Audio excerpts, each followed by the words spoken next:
Senate में तमाम सूबों को आइन के तहत बराबर की नुमाइंदगी दी गई है। ऐवान वाला में सीटें ज़्यादा से ज़्यादा हों, हर सियासी जमात जो है वो इसी कोशिश में लगी रहती है, तभी उनको बढ़तरी हासिल होगी, कानून साजी भी उनके लिए आसान हो जाएगी।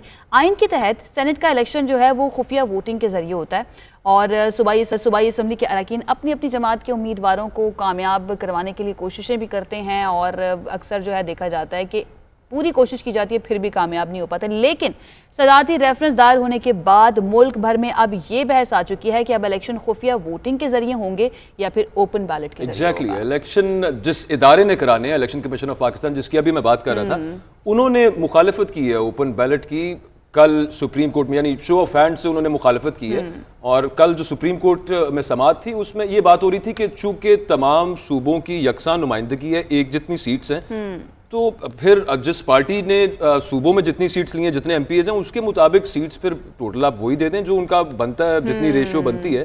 हाँ, लेकिन उसमें एक चीज ये है ना कि मतलब वो एग्जैक्ट उतने वोट्स के साथ कुछ वोट्स बच भी जाएंगे और सेनेटर्स तो पूरे होने हैं वहाँ पे। यार ये थोड़ा सा ट्रिकी सा मैटर है, लेकिन हमारे साथ माहिर कानून सलमान अकरम राजा साहब मौजूद हैं, किसी तारुफ के मोहताज नहीं है, बड़े जबरदस्त कानून साज हैं, कानूनदान है। उनसे बात करते हैं कि सर शुक्रिया आपने वक्त दिया।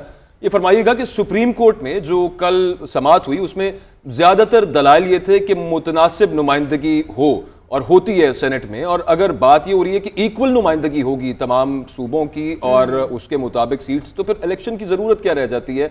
जितनी जिसकी सीट्स बनती हैं प्रोविंशियल असेंबली सीट्स के मुताबिक उतनी वैसे ही अवॉर्ड कर दी जाए।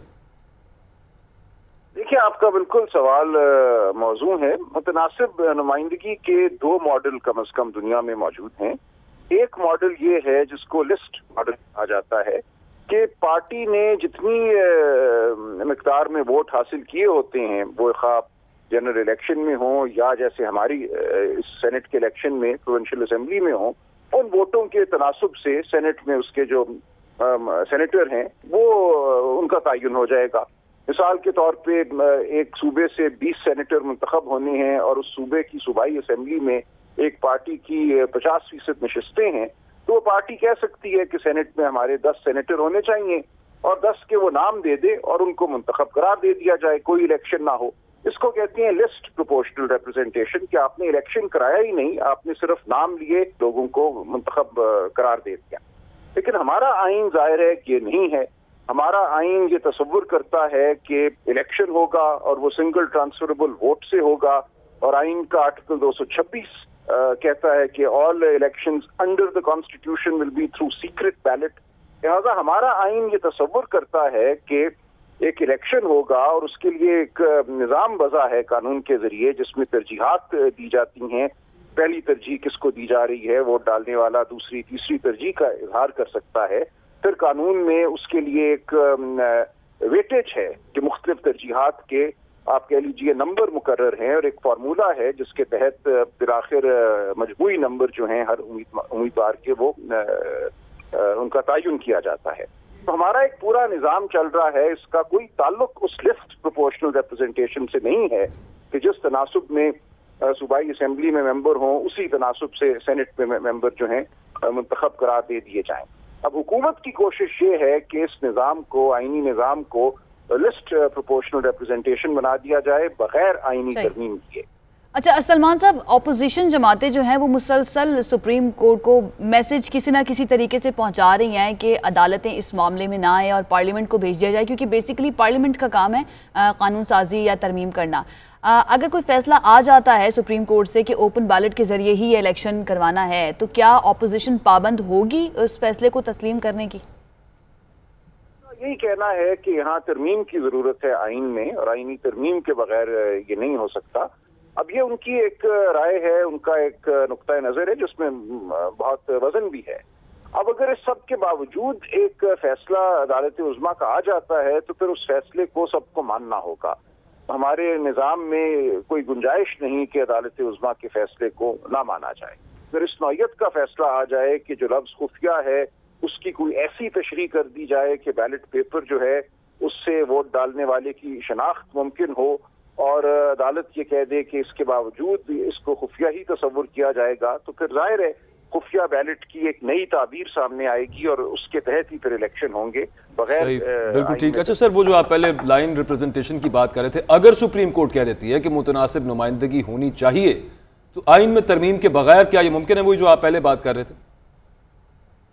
यही तो इस वक्त बहस है जो अदालत के सामने है। जो भी रिमार्क्स आ रहे हैं वो रिमार्क्स हैं, ऑब्जर्वेशन हैं, अभी फैसला नहीं है। अब इस चीज का तकाजा करना कि वही बिल्कुल नंबर हो सेनेट में जो एक पार्टी के सूबाई असेंबली में है, मेरी मुद्दवाना राय में ये मुमकिन नहीं है बगैर आईनी तरमीम के। ठीक है, बहुत शुक्रिया। सलमान अकरम राजा साहब हमारे साथ मौजूद थे और इस वक्त सुप्रीम कोर्ट में ज़ेरे बहस है तो इसके ऊपर बहुत ज़्यादा भी बात नहीं की जा सकती है। इंतज़ार करना होगा कि सुप्रीम कोर्ट की जानिब से क्या फ़ैसला जो है वो अब सामने आता है। बहरहाल 3 मार्च से पहले ये एक्सपेक्ट किया जा रहा है कि फ़ैसला जो है आ जाएगा, क्योंकि 3 मार्च को सेनेट का इंतखाब है। और इससे ये लग रहा है वैसे सुप्रीम कोर्ट चाह रही है कि ये खुफिया, क्योंकि कल उन्होंने कहा ना कि वोट हमेशा खुफिया नहीं रह सकता।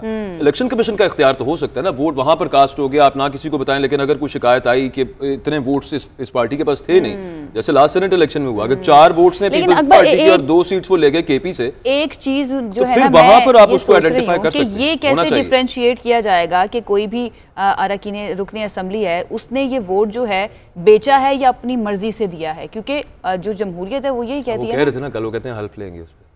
हल्फ तो मतलब हम कल भी यही बात कर रहे थे कि जो असेंबली में पहुंचते हैं ये भी तो हल्फ लेकर ही पहुंचते हैं, वहां पर जाकर जिस तरह से करप्शन करते हैं, तो फिर इसका मतलब है कि देखिए वो जो कमेटी बनाई है वजीर आजम ने वीडियो लीक पे, उस पे उन्होंने क्यों FBI को डाला है और साथ उन्होंने IB वगैरह को क्यों डाला है? उस वजह से डाला है कि एसेट बियॉन्ड मीन्स पर देखे जाएं कि आपके उस वक्त बैंक अकाउंट में किसी में तो कहीं का पैसे गए या कहाँ पे रखे, आपने कोई प्रॉपर्टी खरीदी, क्या किया आपने, अनाउंस कर दिया, तो फिर जिनके पास पैसे होंगे वो डेफिनेटली कोई ना कोई तरीका ढूंढ ही लेंगे। बहरहाल यूसुफ रजा गिलानी साहब के कागजात नामजदगी मंजूर हो गए हैं और वो भी अब सेनेट इलेक्शन में हिस्सा लेंगे और वो PDM के मुतफ़िक़ा उम्मीदवार जो है ना वो तस्वुर किए जा रहे हैं। और वैसे इतनी प्रॉब्लम क्यों हो रही है PTI को यूसुफ रजा गिलानी साहब के? होनी नहीं चाहिए। नहीं, वैसे हुआ ये कि यूसुफ रजा गिलानी साहब ने जब सबमिट करवाए उस पर एतराज़ तो चले आया, लेकिन टाइम खत्म हो गया था। तो कल वो ये गिला कर रहे थे कि हमारे कहने पे इन्होंने नहीं बढ़ाया, बल्कि इनके ओपोनेंट्स नहीं, PTI ने कहा कि चलें जी गिलानी साहब का जरा बढ़ा दें। फिर वो प्रेशर था 2 साबिक वज़राए आज़म उनके साथ, वो खुद एक साबिक वज़ीर आज़म, एक बड़ा पावरफुल इमेज था अगर ऑप्टिक्स की बात की जाए। बिल्कुल ऐसी है।